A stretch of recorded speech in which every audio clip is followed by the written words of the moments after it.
Hello everyone, welcome to a new MINEDW tutorial. Today we will explore a very important step in building 3D models, which is the generation of a mesh, also called meshing. This is one of the most important parts of the construction of a model, since the numerical stability of the model largely depends on it. Likewise, through the meshing process, we can define different areas of interest in which we want greater precision. By applying a greater discretization and adjusting the node distribution of our area of interest. Now, in order to build a 3D model, firstly, we need to build a mesh in any available meshing software, and then we can import the generated mesh into MINEDW. And after this, we can include the topography into the model, and finally, vertical discretization is performed in order to define all the layers of the model as well as the pinchouts. As a starting point, we are going to use this 2D mesh that we have created. In our case, we generated this mesh using Griddle, which is one of Itasca's software. Now, Griddle allows us to make a 2D mesh while also incorporating the limits and the distribution of our required discretization. In our case, we have discretized the area of the final open pit at a bench scale, and we have also discretized the regional faults, as you can see here, with an element size of approximately 10 meters. The border elements, for which we have less interest in, have been discretized to a size of around 400 meters. Next, we will export this mesh from the program in a format that MINEDW can read, which in this case, we will be using STL. If we open MINEDW and we create a new project, we can then import the mesh that we created into the software under File, Import. As you can see, there are several formats that we can use to import meshes. In this case, we're going to import the mesh in STL format, STL ASCII. We can then visualize the mesh with the 3D contour plot item. As we can see, the mesh is inserted into MINEDW as a single layer volume with all discretization that we have generated in the 2D in plan view. Now what we're going to do is import the topography.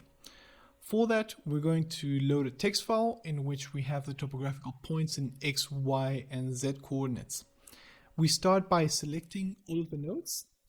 Then we select interpolate from file and we load the topography that we are using.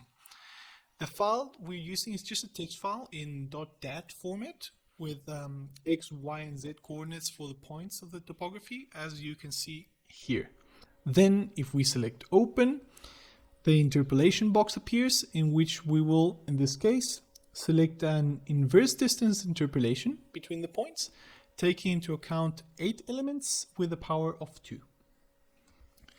If we want to visualize how the interpolation went, we look at the 3D contour, and we can see that now we have a volume that goes from elevation 0 to the level of the topography we used. If we select elevation in 3D contour, we can then also see the elevation difference with different colored contours. Now that we have incorporated the topography, we need to define the model layers. For this, we go to Mesh menu, then select Main Layer, and here we can insert all the layers we want into the model.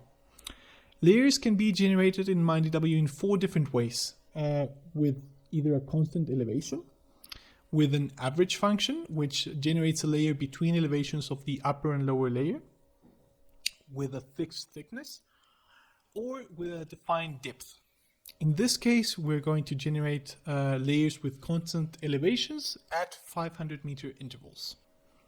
In this way, all the layers appear at the different elevations we have selected, as you can see here. And also, to show you, we can add an average layer by selecting the corresponding option in the menu, as you can see here. Now, if we make a cross section, we can see that the average layer generated adopts the same tendency as the topography, which contrasts with the layers of constant elevation that we selected earlier, which are completely flat. Now that we have created the main layers, we're going to use the Pinchout function to generate a vertical subdivision only for our area of interest. This allows us to avoid increasing the number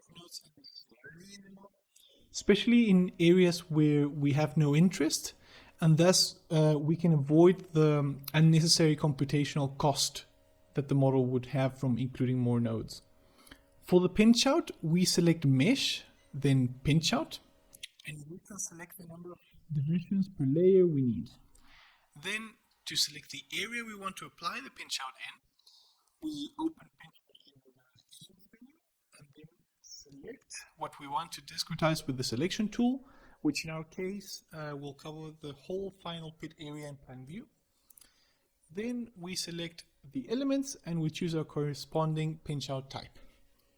Now, if we open the 3D contour and make a cross section, we see our initial layer 1 and layer 2 boundaries, and we also see that within the area we selected for the pinchout, MINEDW subdivided the layers into 3 sub-layers. This allows us then to obtain greater modeling precision to areas of the model that we're interested in without increasing the number of nodes or elements for the rest of the model domain. Changing now the view to an already built model and going to the model information, we can see the number of nodes and elements that our model contains. This one, for example, has around 1,190,000 nodes with 2,300,000 elements. And despite having more than 1 million nodes, this model simulates approximately 40 years in 3 hours of runtime, which gives you an estimate of how much the nodes affect the computational cost. If we want to make a cross-section through this model, which is already built, we can observe the different discretized areas that we define using the Pinchout. In this case, we have the shape of an inverted pyramid in depth, since if we advance in the excavation of the pit, the discretization adapts to the pit surface in this way, and we save computational time by optimizing the discretization of the pinchout to envelop around the pit. As you could see from this tutorial, the steps to generate 3D mesh in MINEDW are quite simple and easy to use, allowing us to build a 3-dimensional model very quickly and with great precision.